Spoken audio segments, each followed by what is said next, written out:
Lorsqu'on est dans un espace confiné où on est sur la route avec nos athlètes, souvent, on en profite pour travailler des muscles qu'on n'a pas vraiment le temps de travailler au gym.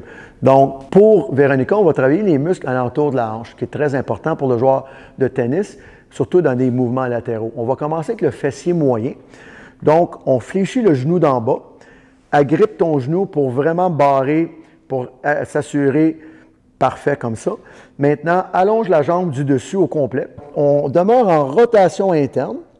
Et c'est important de visualiser comme il y a un mur. C'est très important. Donc, de décoapter la hanche pour éviter de travailler le carré des lombes. Parce qu'il y a beaucoup de gens qui font des mouvements d'abduction, mais c'est plus un mouvement de hanche avec le carré des lombes. Donc, on décoapte, on garde, puis on y va en petits mouvements de décoaptation. Des mouvements quand même assez lents, puis on garde dans... Souvent, je dis aux gens, placez-vous contre le mur, puis touchez le mur. Allez, puis il faut toujours. Puis si je mets ma main, je dis, oh, continue à toucher, puis on pousse, on décoapte. Ça ne paraît pas, mais faites ça pendant 30 secondes à 40 secondes du mouvement. Vous allez savoir où sont vos fessiers moyens. Très important pour stabiliser la hanche. Ça travaille les faisceaux médians. Si vous voulez travailler les faisceaux qui sont plus postérieurs, qui est en ligne avec la sacro-iliaque, on va aller comme ça, qui va travailler plus la partie postérieure du fessier moyen. Donc, il stabilise beaucoup. Donc, le même principe, on décoapte, on pousse très, très fort. Même s'il n'y a pas de charge, le fait qu'elle décoapte, on s'en sert beaucoup comme réhabilitation pour les problèmes de hanche ou les gens qui font de l'arthrose. J'ai beaucoup, malheureusement, de mes joueurs de hockey vieillissants qui ont eu des becs d'os, ils ont eu des blessures au labrum. On s'en sert beaucoup, avec beaucoup de succès.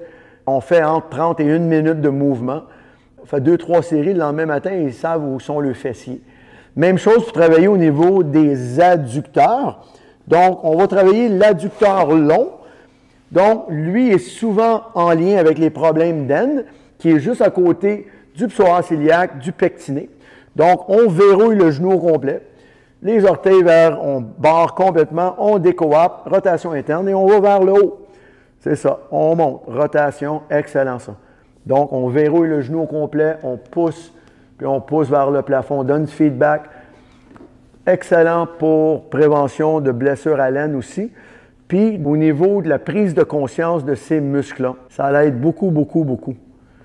Par la suite, au niveau des cours, on peut travailler au niveau du genou fléchi et on lève au complet le même principe.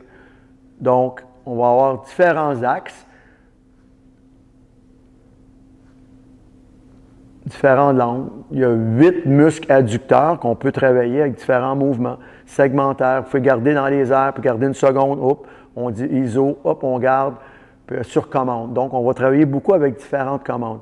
C'est un travail très, très efficace pour stabiliser les abducteurs et les adducteurs, qui va avoir un transfert au niveau, surtout dans les mouvements latéraux.